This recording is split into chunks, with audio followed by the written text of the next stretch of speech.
Hello! Voilà, nous sommes lundi, le 8 janvier 2024 et je suis la reine. C'est moi qui ai eu la fève dans la galette des rois. Voilà, donc je suis la reine 2024. Je suis très fière. Alors la reine de quoi? Je ne sais pas, mais voilà, bon, je vais l'enlever parce que définitivement, elle n'arrête pas de tomber. Alors, je vous reprends pour un petit blabla vlog, premier épisode. Je vais essayer de filmer tous les jours cette semaine. Je ne vous garantis rien, vous me connaissez. Le programme est souvent plus chargé que ce que la journée me permet de faire. Et je vais commencer aujourd'hui par vous parler de mes lectures. Alors, au niveau audio, parce que j'ai tendance à oublier l'audio, j'ai terminé Un sort si noir et éternel, vendredi ou samedi, donc pendant le week-end. Finalement, j'ai quand même pas mal aimé, j'ai passé un chouette moment. Je trouvais que c'était agréable, il se passe plein de choses, il y a plein d'actions. Le personnage d'Harper est une jeune fille attachante, je trouve. Alors oui, elle est encore jeune, donc forcément, elle a parfois des petits comportements qui sont un peu bizarres.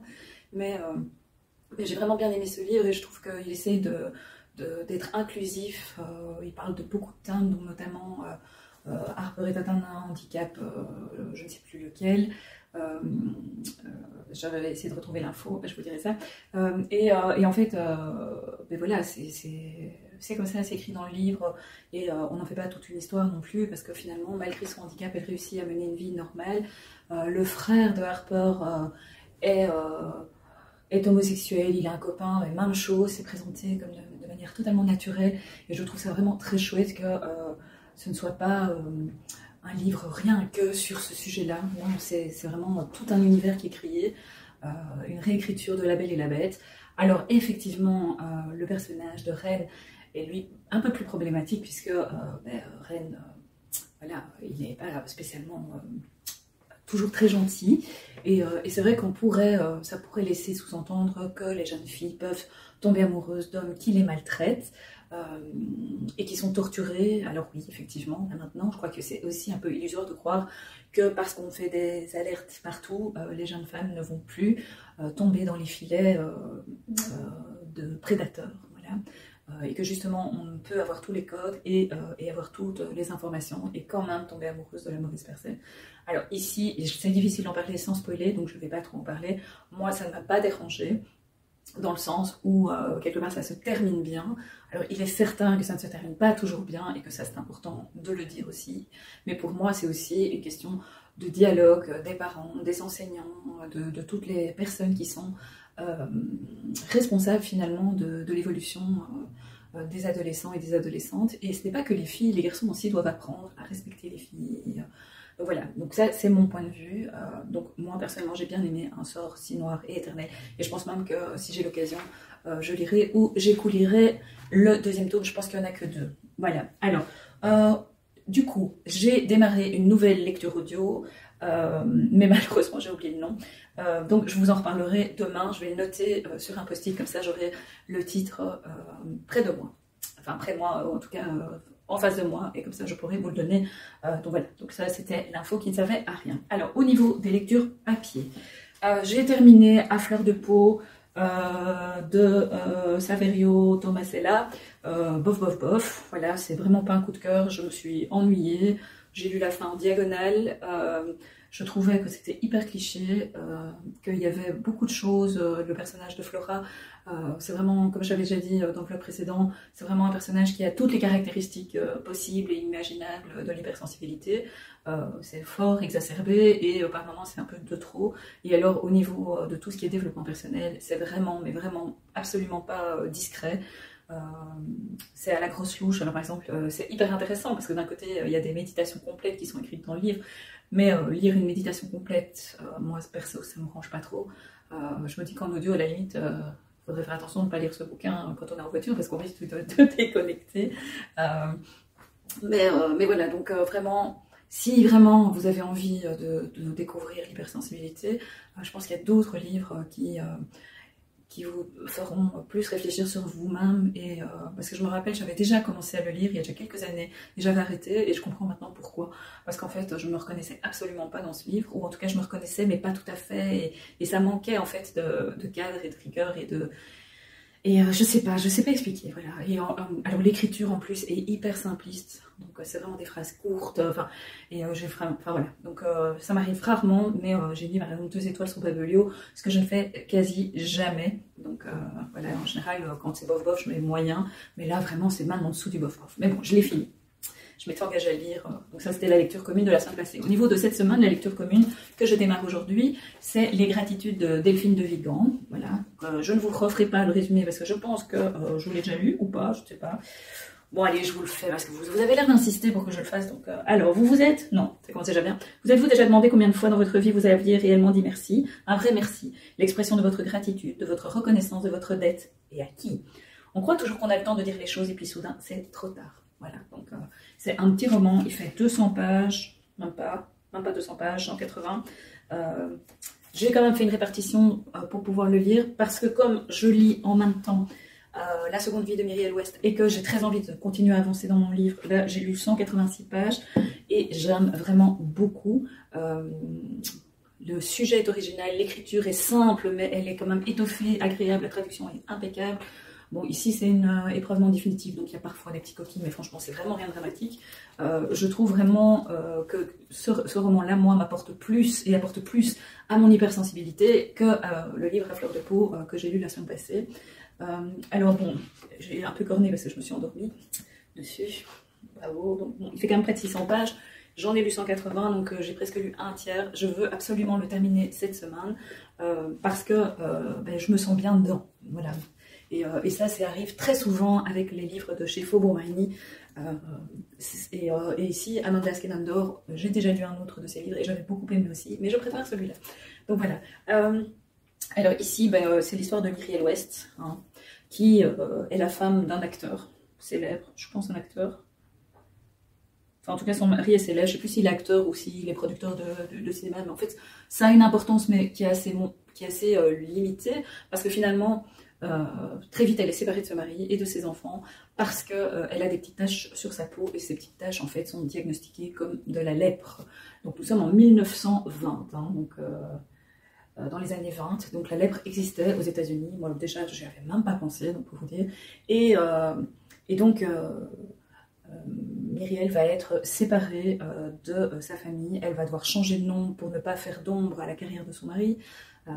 Voilà. Et elle se retrouve à des milliers de kilomètres de chez elle, dans un centre avec d'autres lépreux, et elle découvre la vie.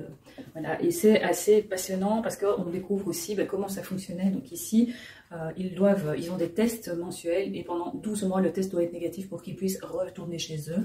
Et donc, Myriel, qui est là maintenant depuis 3 mois, j'en suis à peu près là dans l'histoire, elle espère que les tests vont être négatifs, mais elle voit aussi qu'il y a des taches de la maladie qui apparaissent à d'autres endroits sur son corps, donc elle se doute bien que c'est un peu mort, quoi. Donc voilà, donc très très chouette lecture, vraiment, il est en librairie, n'hésitez pas. Et puis j'en avais pas parlé la semaine passée, alors que j'aurais dû, parce que je ne l'ai pas encore lu évidemment, parce que je suis à la bourre dans tout, hein. On ne se refait pas, maintenant en 2024. Le 4 janvier est paru le nouveau roman de Catherine Bardon, Une femme debout, et c'est un roman que je vous conseille. J'ai eu l'occasion et l'opportunité de pouvoir en discuter avec Catherine Bardon fin novembre, et vraiment, pour avoir déjà lu d'autres livres de Catherine Bardon, ces livres sont hyper documentés. Ici, il est question d'une activiste qui s'appelle Sonia Pierre, qui a réellement existé, qui est décédée, et qui était avocate, et qui a travaillé et qui a lutté toute sa vie pour les droits humains en République dominicaine, mais aussi à Haïti, puisque vous savez que c'est la même île qui regroupe Haïti et la République dominicaine. Donc voilà, donc je vous en reparlerai encore, sans doute la semaine prochaine. Il faut que je termine Myriel West. Ah ben oui, chacun son tour. Et je me lance, c'est ma prochaine lecture, je me lance dans Une femme debout. Voilà. Bon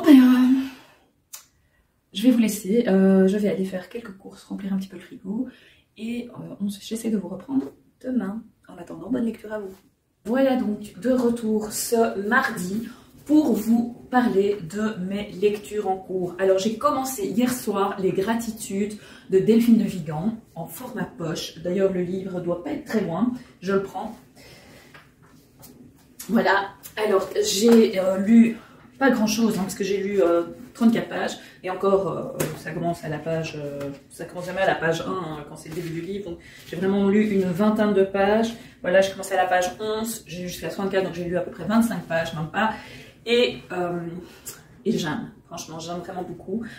C'est hyper émouvant, j'avais vraiment le petit cœur serré en le lisant. Et je ne sais pas si vous l'avez déjà lu, mais c'est vraiment une lecture, en tout cas pour moi, émotion.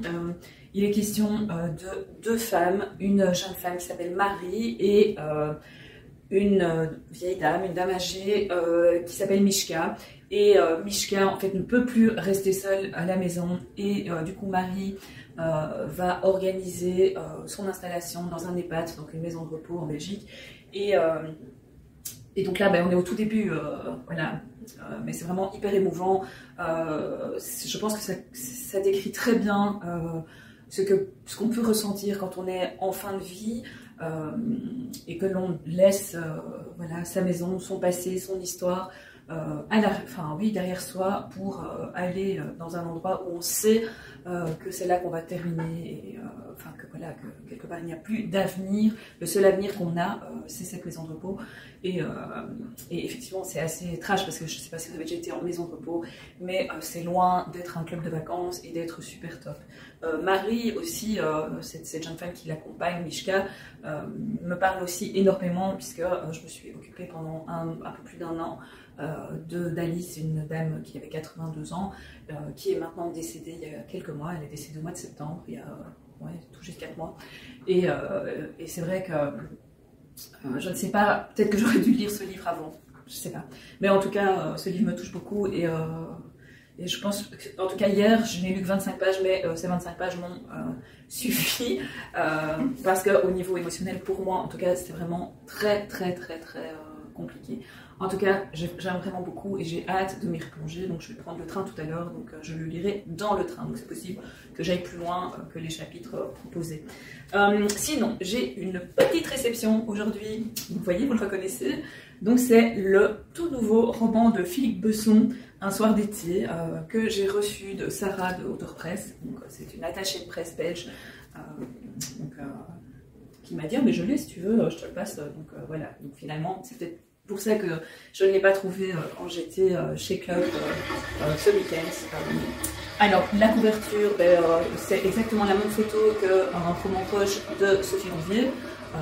D'ailleurs peut-être que vous le savez déjà, mais le livre de Sophie Rouvier, quand il sera réimprimé en poche, va changer de couverture et donc pour éviter les confusions. Alors, de quoi parle Un soir d'été? Nous étions 6, 5 garçons et une fille, insouciants, frivoles, joyeux, dans un été de tous les possibles. Pourquoi a-t-il fallu que l'un d'entre nous disparaisse? Donc, un truc bien drôle et bien rigolo. S'inspirant d'une histoire vécue, Philippe Besson retrace un drame de sa jeunesse survenu dans l'île de Ré un soir de juillet au milieu des années 80. Donc voilà, alors j'ai vraiment hâte de le lire. Je ne sais pas encore quand je vais le lire parce que vous savez que j'ai une grosse pile de livres à lire, hein, ça ne s'invente pas. Mais bon, je sais par expérience que les livres de Philippe Besson se lisent très vite et surtout que je vais adorer, enfin j'adore son écriture, j'adore la façon qu'il a d'écrire ses personnages, de les faire vivre. Il a une capacité d'avoir une multitude de personnages dans ses récits, dans ses écrits, et on n'a pas l'impression d'être perdu, on n'a pas l'impression de passer à côté de quelque chose. Et alors, ce qui est aussi génial, c'est qu'il ne se perd absolument pas dans une panoplie de descriptions. Donc c'est vraiment un auteur que je vous recommande, que je te recommande, parce qu'il mérite vraiment le passage d'ailleurs, enfin la lecture, le passage, enfin, l'intérêt que tu pourrais lui porter.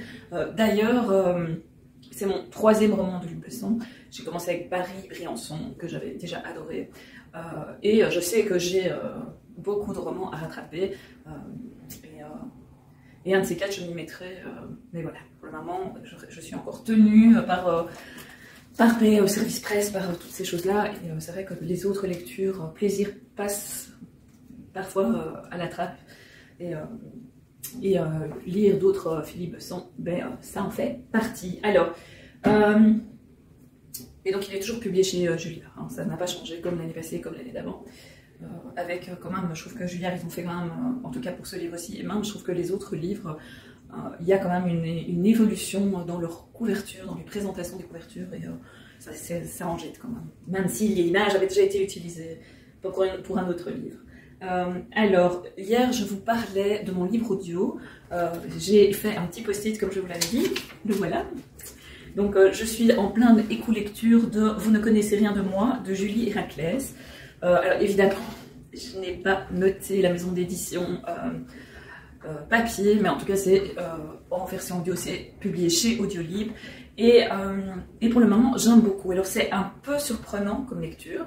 C'est un premier roman où il est question d'une jeune femme, Simone, qui...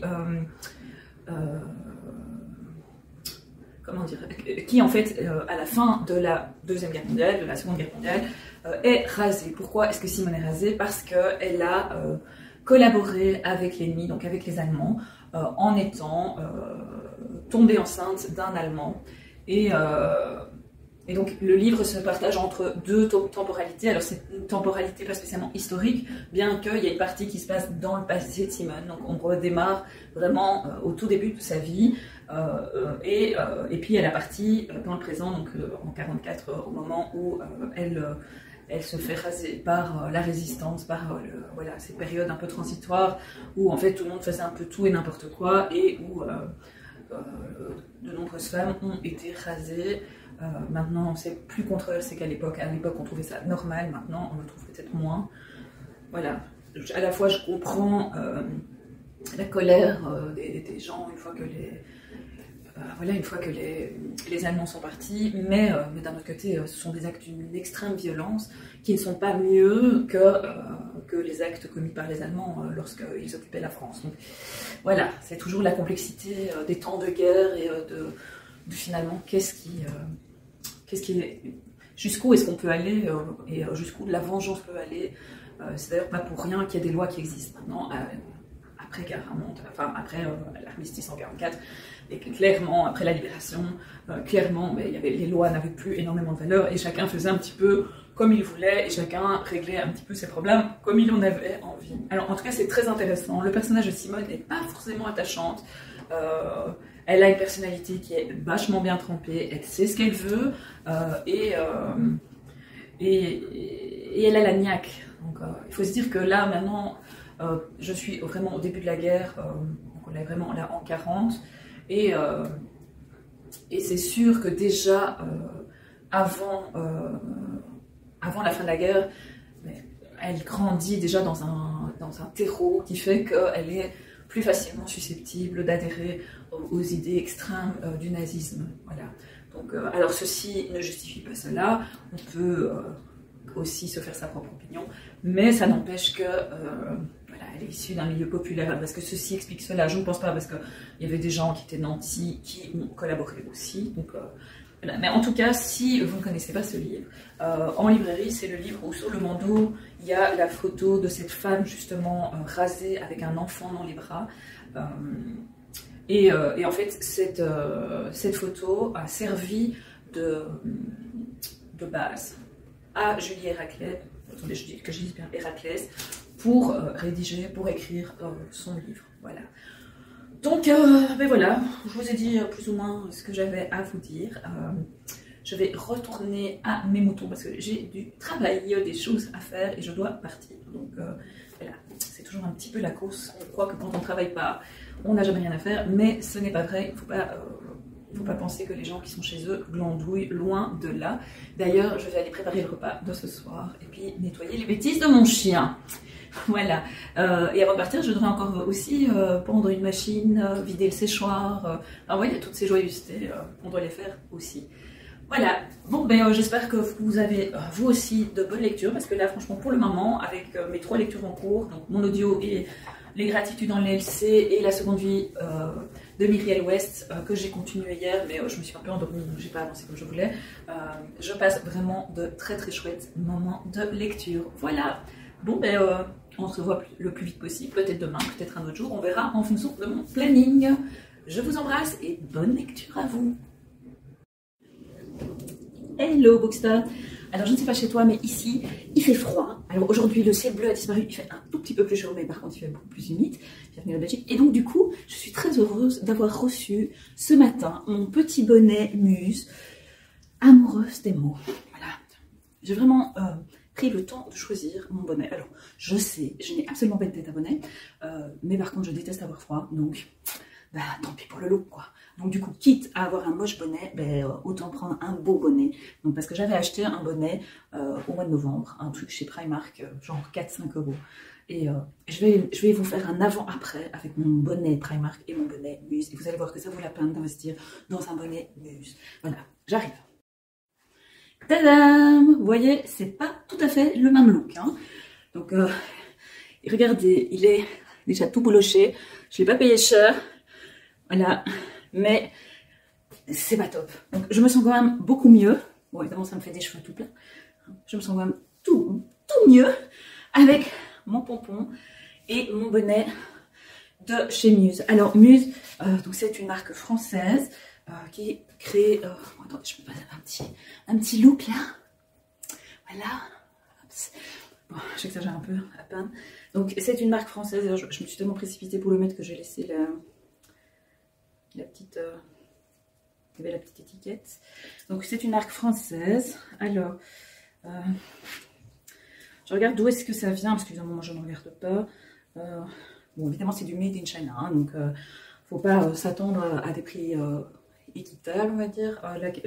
C'est un bonnet en synthétique, acrylique, 100% acrylique, d'où les cheveux un peu élastiques, mais il est brodé avec la Muse, amoureuse des mots. Alors il y avait aussi Book Lover, Muse Book Club, enfin il y a plusieurs messages différents, je pense qu'il y a à peu près 8 messages différents.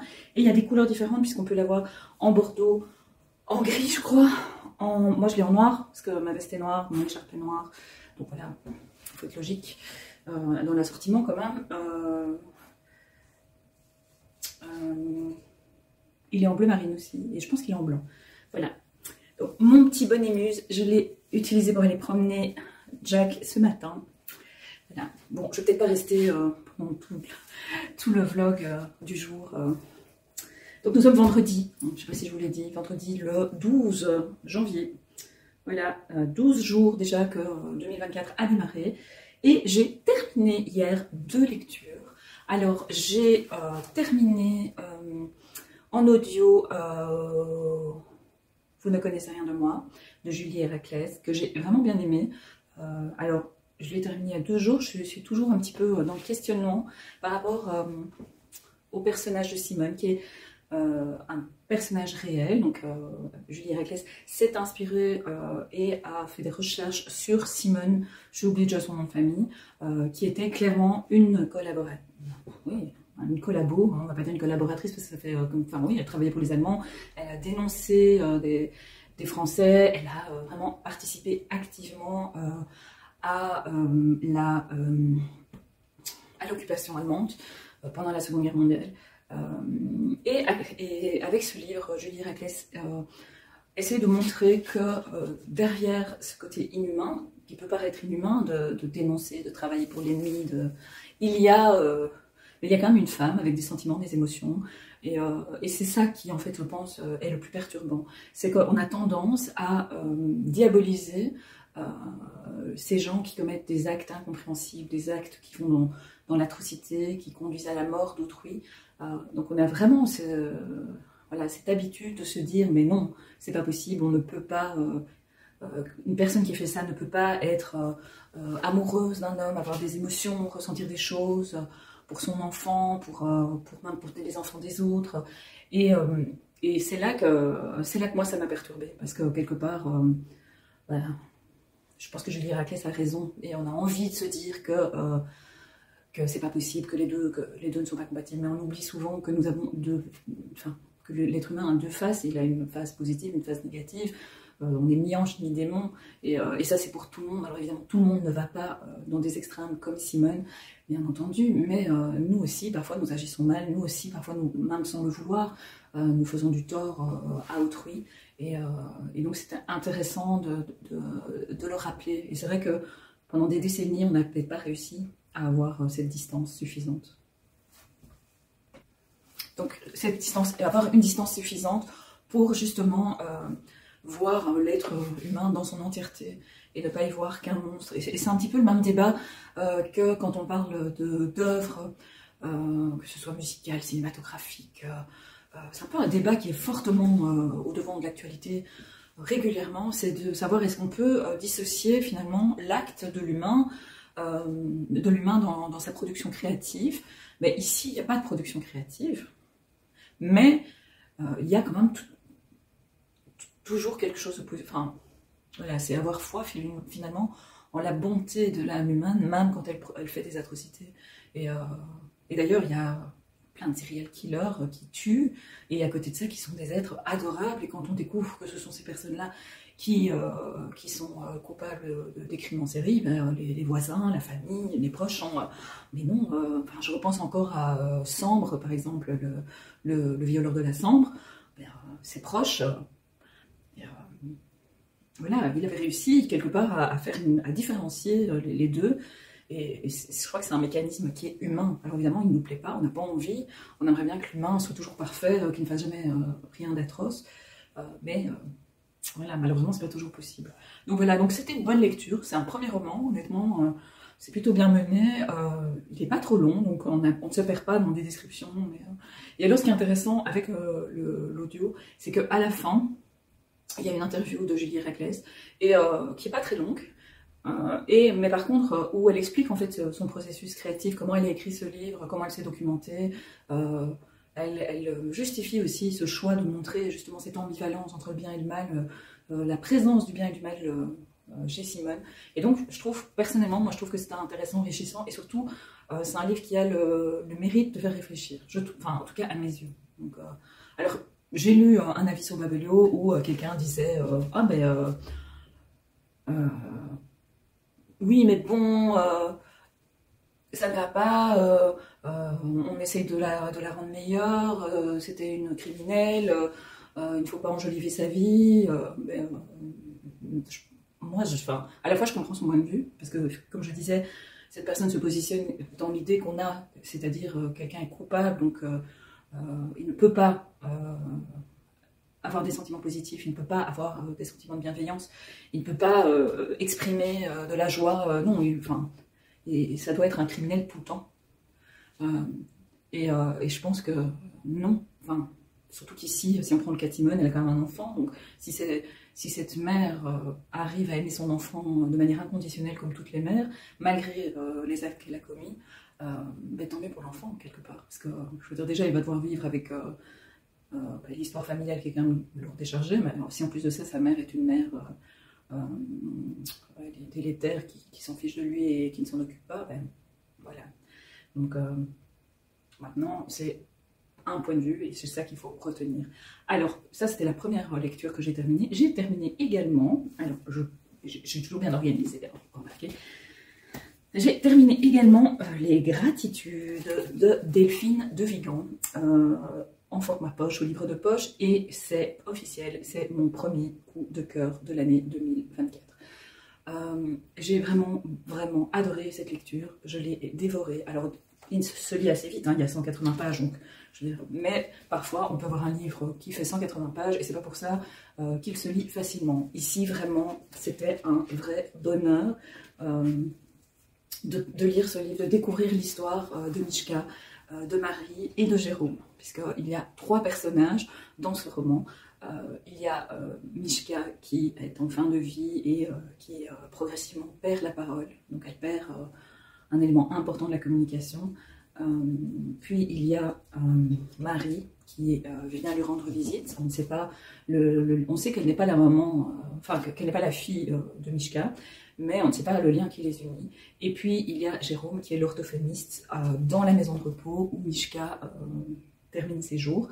Et une relation va se créer. Enfin, oui, Mishka va être une sorte de point de ralliement entre Jérôme et Marie.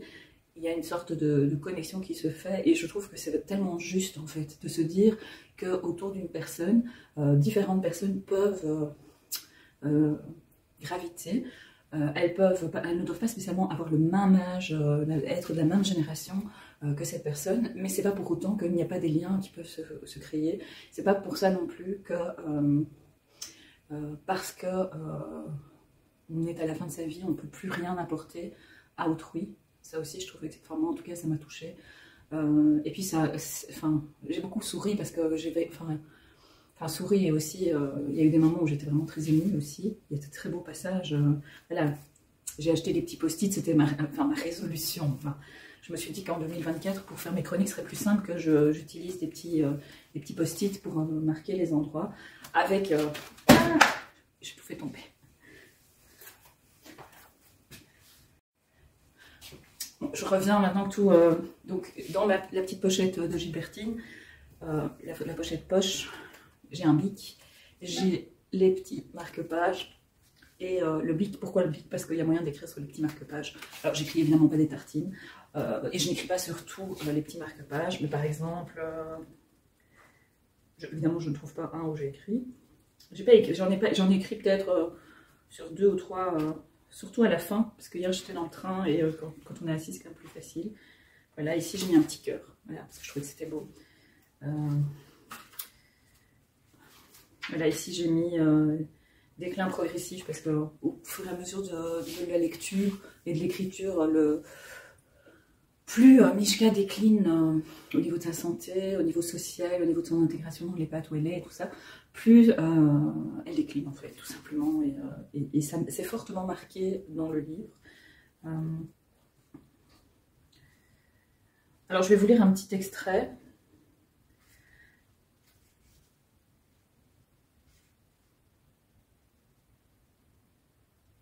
Alors je pense aux derniers mois, aux dernières heures, nos conversations, nos sourires, nos silences, me reviennent les instants partagés. D'autres ont disparu, et s'inventent ceux que j'ai manqués. J'essaie de retrouver ce jour où j'ai compris que quelque chose avait basculé, et que le temps dorénavant nous serait compté. Et c'est en fait exactement ça. Je pense que quand on accompagne une personne âgée, il y a toujours un moment de bascule où on sent qu'on est plus vers la fin, en fait. Je ne sais pas comment l'exprimer, parce que moi je l'ai senti très fort avec Alice. Et je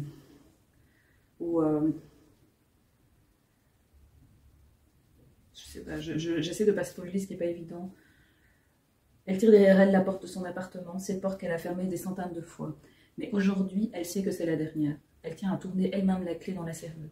Elle sait qu'elle ne reviendra plus. Elle n'accomplira plus jamais ces gestes qu'elle a répétés des centaines de fois. Allumer la télévision, lisser le couvre-lit, laver la poêle, pardon. Pas la même chose. Baisser les stores à cause du soleil, accrocher sa robe de chambre à la patère de la salle de bain, taper sur les coussins du canapé pour qu'ils reprennent une forme qu'ils ont perdue depuis longtemps. Elle a donné les meubles, le lit, le magnétoscope, les casseroles, le grille-pain. Elle a gardé quelques livres, les albums photos, une trentaine de lettres, des papiers que l'administration interdit de jeter. Mais en réalité, elle le sait, elle a largué les amarres. Voilà. Vous voyez un petit peu le style. Donc c'est vraiment une lecture qui se lit facilement, qui est très belle, c'est très bien écrit, c'est émouvant, les personnages sont attachants, en tout cas moi je me suis attachée, chacun vit sa vie, chacun arrive avec ses valises, chacun, comment dire, chacun fait avec ses valises, chacun fait ce qu'il peut avec les pierres qu'il porte, et c'est un livre qui mérite vraiment d'être lu si vous ne l'avez pas encore lu. D'ailleurs quand j'étais sur Babelio hier pour dire que je l'avais terminé. Il y a plus de 6000 personnes qui ont donné leur avis. Pas spécialement un avis écrit, mais en tout cas qui ont mis un certain nombre d'étoiles pour ce livre. Donc ça gagne beaucoup d'avis. Donc ça veut dire que quand même Delphine de Vigan touche quand même beaucoup de gens. Bon, alors sur ce, comme j'ai terminé cette lecture, la semaine prochaine, je démarrerai Ressac de Digelet à partir de lundi. Ça c'est la lecture commune. D'ailleurs, il faudrait que je fasse un peu de promo pour ça. Je poursuis ma lecture de la seconde vie de Myriel West, d'Amanda Skenandor. Alors j'avance petit à petit. Alors il souffre pas mal parce que je lis dans mon lit et j'ai tendance à m'endormir parce que je lis trop. Enfin, je commence à lire beaucoup trop tard. Mon organisation n'est pas encore au point pour 2023. Donc là j'ai lu à peu près 315 pages sur près de 600. Donc je suis un peu plus de la moitié. Et ça se lit toujours aussi facilement. C'est une lecture qui est toujours agréable. Alors, le personnage de Myriel West est un peu agaçant, mais bon, c'est assez prévisible puisqu'il s'agit de cette femme épouse d'un acteur ou d'un réalisateur célèbre, je crois que c'est un acteur, Et donc, elle vient de Californie, elle est dans le luxe d'Hollywood, elle a tout ce qu'elle veut, elle fait du shopping qu'elle a envie, et elle se retrouve dans une sorte de camp où tous les lépreux sont réunis. Donc elle se retrouve aussi confrontée à la laideur, alors qu'elle vit dans un monde de paillettes et de jolies choses, mais elle est aussi très marquée par un événement familial que je tairai pour ne pas tout vous dire. Et donc voilà, elle a un petit côté agaçant et à la fois un petit côté attachant. Voilà. C'est un peu compliqué avec Myriel West, avec Myriel. C'est que d'un côté, elle est gonflante, quoi. On a envie de lui dire, Fifi, c'est bon, quoi. Mais d'un autre côté, quand on réfléchit un peu, on sait pour quelle. Enfin voilà, moi je réfléchis, j'essaie toujours de comprendre pourquoi, qu'est-ce qui fait que les gens réagissent d'une manière ou d'une autre. Et dans ce cas-ci, voilà, c'est ce que je vous ai expliqué. Alors je sais pas, en fait, ce qui me perturbe le plus, c'est que j'ai l'impression que cette histoire ne va pas bien se terminer. Donc, parce que là, elle est malade, elle ne peut pas sortir, elle ne peut pas voir ses proches, ça fait plusieurs mois qu'elle n'a pas vu son mari, ses enfants, sa petite fille, là, elle a déjà 14 mois, alors que quand elle est partie, elle avait pas encore, elle avait 10 mois, 8 ou 10 mois, donc c'était vraiment petite. La maladie devrait régresser, mais ça n'a pas l'air. Enfin, c'est vraiment intéressant. Intéressant déjà de découvrir un univers qui nous est complètement inconnu. Enfin, je sais pas vous, mais moi, la lèpre, le traitement de la lèpre, moi, enfin, comme je l'ai déjà dit, je pensais même pas que la lèpre avait existé aux États-Unis, quoi. Mais tout comme je n'avais jamais imaginé qu'il y avait eu la malaria en Provence, quoi. Enfin, voilà, pourtant, il y a eu la malaria en Provence il y a longtemps, mais voilà. Et donc ici, on se retrouve il y a une sorte de cassure dans la vie de Myriel West. C'est pas pour rien que c'est la seconde vie de Myriel West, puisque la seconde vie est nettement moins drôle que la première, et je pense que ça va mal se finir parce que, alors ça évidemment c'est moi qui interprète, mais normalement quand on dit la seconde c'est la dernière, il n'y en a pas, sinon on dit deuxième, donc si c'est première, deuxième, troisième, sinon on dit première, seconde, voilà. Alors je sais qu'en France on dit la seconde, puis première, puis terminale au niveau de la scolarité, mais moi en tout cas c'est ce que j'ai appris à l'école, c'était que seconde ça induisait le fait que c'était la seconde fille, c'est la dernière fille, la première, la deuxième, la troisième. Alors je me plante peut-être, ça se terminera peut-être bien, elle va peut-être retrouver son mari, ses enfants, mais de toute façon je ne vous le dirai pas parce que sinon je vais vous spoiler et c'est absolument pas le but de ce vlog. Voilà, j'ai pas grand chose d'autre à vous dire. J'espère que vos lectures et tout ça se passe bien, et je vous prendrai ce week-end pour clôturer ce vlog. Hello. Alors nous sommes dimanche le 14 janvier, il est à peu près 11h du matin, j'ai une nuit plus ou moins correcte jusqu'à ce que je fasse un gros cauchemar, et du coup je suis réveillée depuis 6h30 ce matin. J'en ai profité pour faire la présentation Canva de mon nouveau projet pour mon compte Lire une fois sur Instagram. Il s'agit du défi du 15, un défi littéraire du 15. Qu'est-ce que c'est?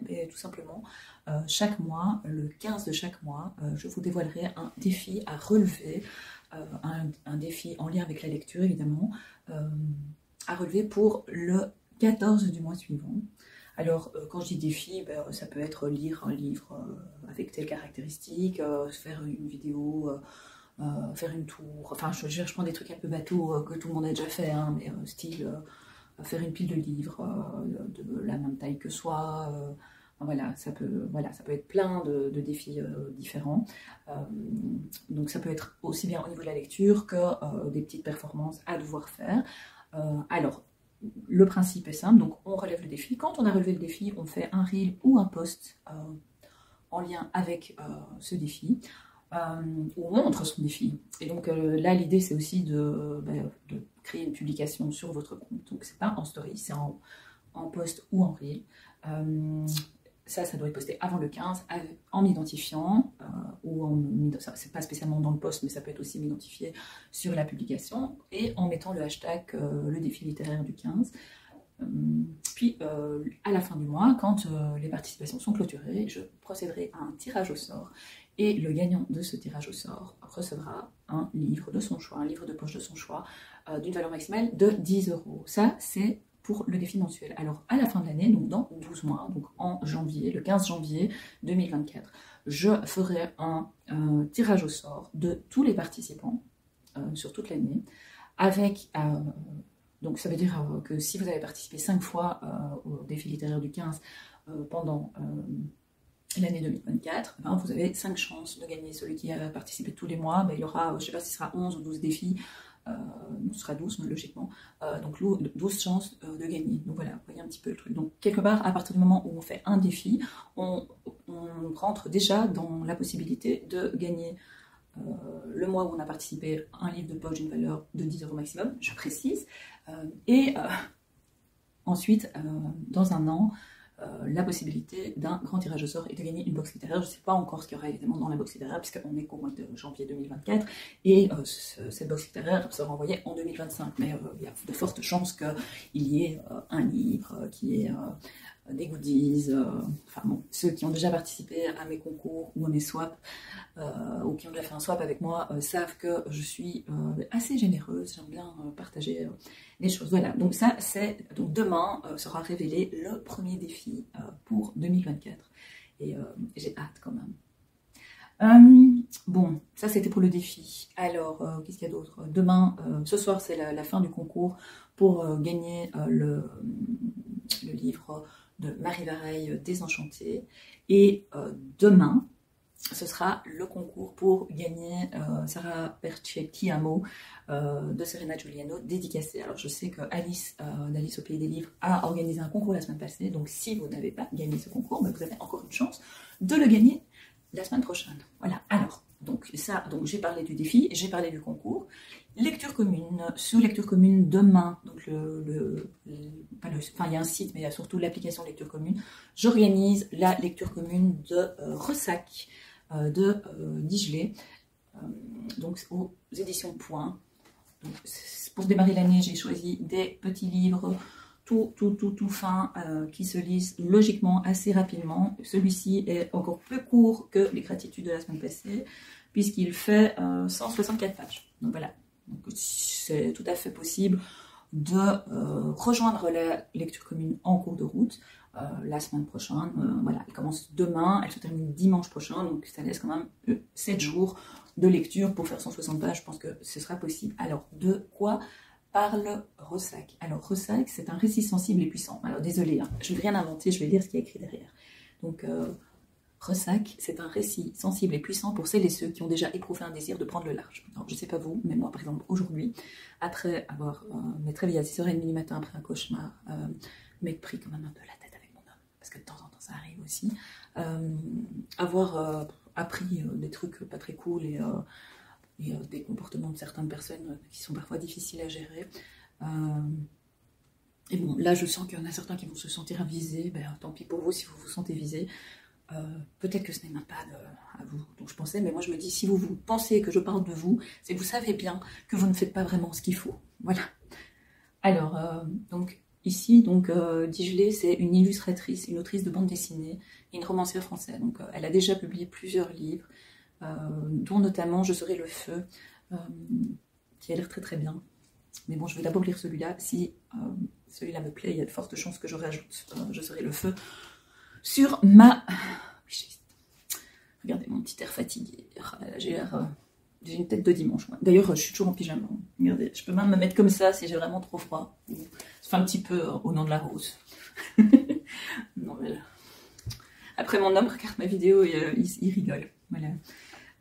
Bon, je suis là pour clôturer. Ça fait déjà 7 minutes que je papote. Donc, je vais de nouveau nous faire une vidéo de plus d'1 heure pour une semaine. Tout ça parce que j'aurais causé pendant 30 minutes. Le dernier jour, quoi. J'ai hyper réussi à tenir mes délais toute la semaine, et puis le dernier jour, bah. Bon, donc, Ressac, cassé. Déjà, ça donne un petit avant-goût, je trouve. Alors, ça s'appelle un palindrome, si mes souvenirs sont bons. Comme je doute de moi non-stop, il y a des chances que j'ai raison, mais il y a aussi une chance que j'ai tort. Donc, il est question ici d'une jeune femme qui s'appelle Maureen Wingrove. Wingrove. Je suis désolée pour les linguistes anglais ou profs d'anglais et autres. mais là c'est dimanche matin et j'ai vraiment pas envie de me prendre la tête avec la prononciation des mots. Elle décide de s'éloigner du monde et des réseaux sociaux pour tenter de se retrouver. Ah, peut-être que je vais peut-être me lancer ce défi. Direction la Bretagne pour une semaine de retraite dans une abbaye battue par les embruns.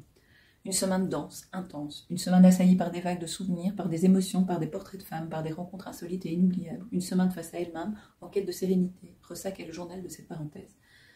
Ben moi, je ne sais pas, mais je ferais bien comme Maureen en fait. Et en fait, Maureen Wingrove, en fait, c'est dit je lis. Donc c'est un récit autobiographique. Démarrage demain. J'ai déjà mis les petites séparations. C'est une lecture tout en douceur parce que c'est lecture commune, je ne veux pas pour moi que ce soit un poids, vu que j'ai mes SP à côté et que mes SP je n'avance absolument pas, puisque pas parce que je lis ça, mais parce qu'en fait je fais plein d'autres choses, j'ai un cerveau en ébullition non-stop et du coup j'ai du mal à me poser pour lire, et puis j'ai toujours l'impression que quand je me pose pour lire, je ne fais rien. Donc du coup comme je dois poser des actes au niveau professionnel, même si je ne travaille pas pour le moment, mais je dois poser des actes, je dois me former, je dois mettre plein de choses en place pour pouvoir réintégrer le monde du travail. Et donc dès que je me pose en journée, en semaine, pour lire, ben, j'ai l'impression que je ne fais pas ce qu'il faut, que je ne rentre pas dans un cadre. Je ne sais pas si ça vous arrive aussi, voilà. Mais, c'est un petit peu, pour le moment, un petit peu problématique. D'ailleurs, c'est entre autres pour ça que j'ai déménagé mon bureau, parce que j'avais un super emplacement dans la véranda, hyper lumineux, avec, comment dire, avec le frigo, la machine à café, la théière, enfin tout à disposition. Mais le problème, c'est que la véranda est un lieu de passage, et en fait, je suis souvent dérangée. Je ne vais pas dire tout le temps dérangée, parce que c'est un peu extrémiste, mais je suis souvent dérangée, et ben là, pour le moment, mon fils est en examen, ma fille aînée est en stage, mais elle n'est pas en stage tous les jours, et mon homme télétravaille en moyenne 2 jours semaine.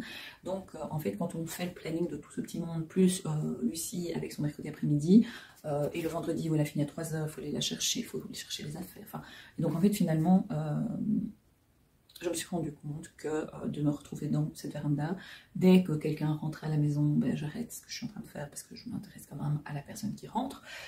Dès que quelqu'un fait sa pause parce qu'il étudie ou qu'il descend pour aller se faire à manger, ben, je me dis, bah, tiens, je suis une mère comme toutes les mères. Donc je me dis, ah ben tiens, je vais aller le rejoindre, je vais aller passer un petit peu de temps avec lui ou avec elle. Pareil avec l'homme, où l'homme il descend, il me dit on mange quoi, et en fait je suis occupée. Et puis une fois qu'il m'a dit on mange quoi, ben, moi dans ma tête je suis occupée à penser à qu'est-ce qu'on mange.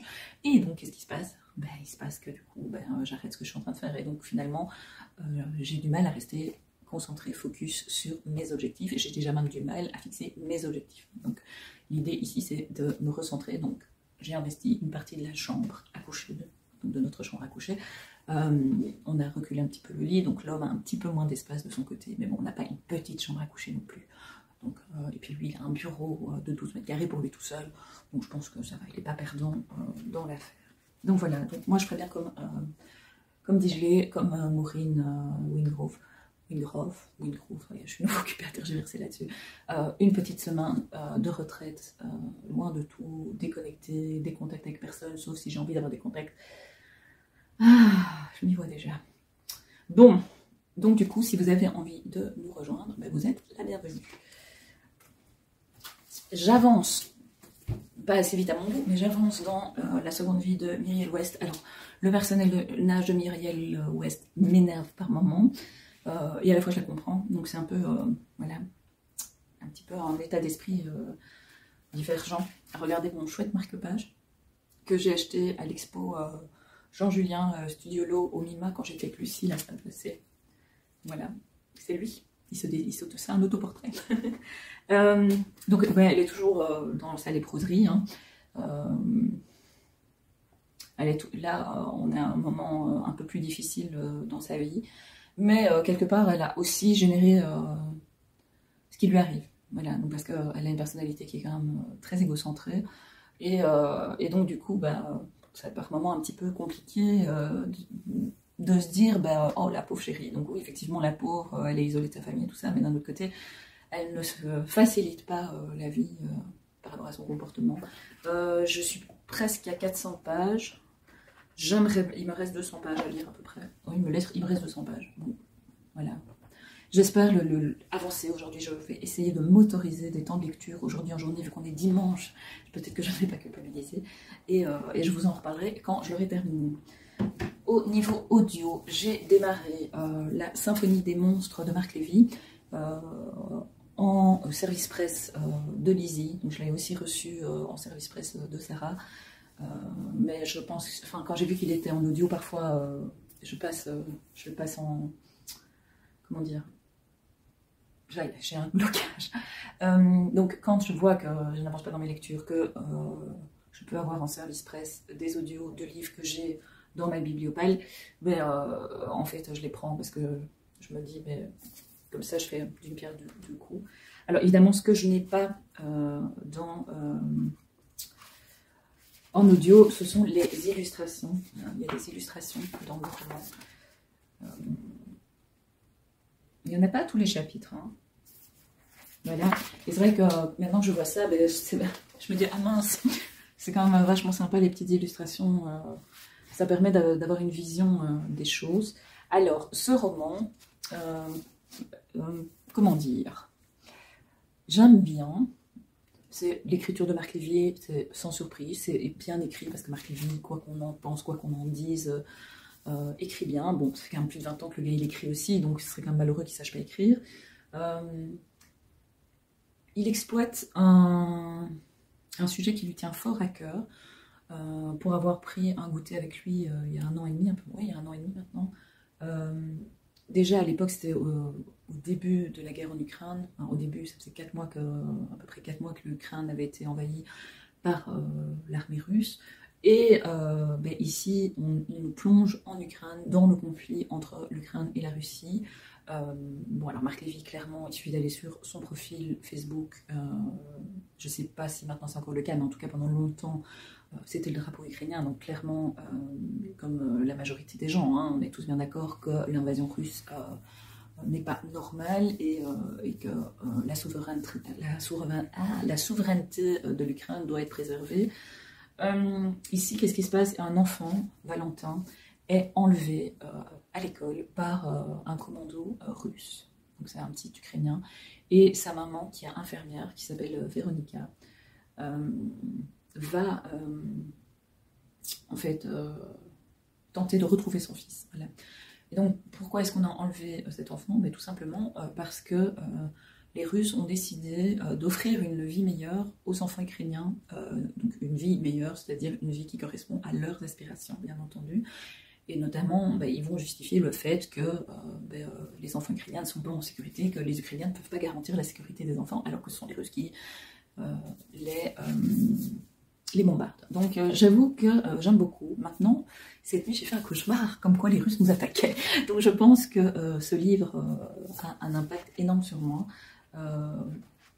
Je ne sais pas très bien où est-ce que j'en suis, j'ai pas regardé où est-ce que j'en étais par rapport au livre. Mais pour le moment, j'aime bien. Alors, je retrouve aussi certains personnages de la trilogie Noah. Je ne sais pas si vous voyez. Il n'y a pas tous les personnages, mais il y a certains personnages qui réapparaissent à un moment donné. Donc ça, c'est aussi intéressant. C'était 3, non? Bon. Il va falloir que je regarde comme d'habitude. Je vous mettrai l'info. Hein. Là, ici, là, vous voyez où je mets mon doigt? Là, ça va apparaître. Et je ne sais pas quoi dire de plus pour le moment. Voilà, c'est surprenant. Je trouve que avec peut-être pas le dernier qui est sorti il y a quelques mois, mais avec les livres précédents de Marc Lévy, surtout cette fameuse trilogie, il nous amène vers autre chose. Et je trouve que j'avais été épatée par l'intelligence du personnage, par sa réserve. Par sa connaissance aussi. Et ce livre, en fait, reprend vraiment tous ces éléments-là. Donc, c'est intéressant. Donc, voilà. Marc Lévy, La Symphonie des monstres. Alors, j'ai quand même lu aussi, cette semaine, un album graphique, une BD que j'avais dans ma palle depuis pas si longtemps que ça, depuis le début décembre, puisque j'avais été chez Filigrane début décembre, rencontré Matou, qui était là, pas avec Sophie Henrionnet, mais avec Sophie Adriaansens. Mais logiquement, Sophie Henrionnet, donc Sophie Henrionnet, c'est Sophie Rouvet, elle a changé de nom. Elle devait être là, mais elle était malade, elle avait le Covid, je crois, ou une grippe, et donc impossibilité pour elle de venir à Bruxelles pour le 1er décembre. Du coup, elle est venue le 6, et j'étais censée prendre le livre pour le faire dédicacer, mais évidemment, j'avais oublié. Donc ici, il est juste dédicacé par Matou. Et voilà, avec la petite pub pour toutes les jolies choses qu'on peut acheter de Matou. Alors j'ai déjà son feel good, j'ai lu La Remplaçante, et puis maintenant j'ai lu Et plus Colette, et puis j'ai aussi lu Tout plaquer et aller prendre un bain, et puis évidemment Les Joyeuses Listes et Le Joyeux Journal. J'aime vraiment beaucoup l'univers de Matou. J'adore ses dessins, ils sont dynamiques, énergiques. Alors j'allais dire, ils sont positifs.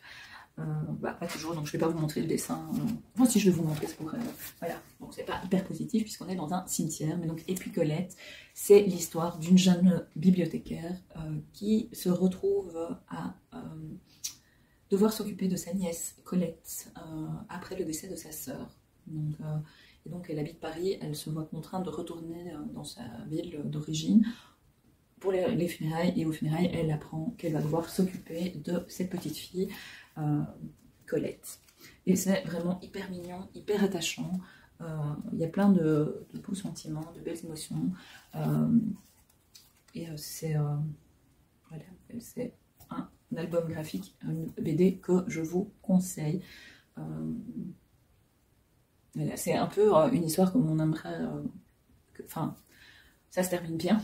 Et je sais pas comment l'exprimer comme d'habitude, vous allez dire, parce que j'arrive jamais à savoir comment je vais exprimer les choses, mais c'est une histoire où on se sent bien, on sait que ça va bien se terminer, on sait que ça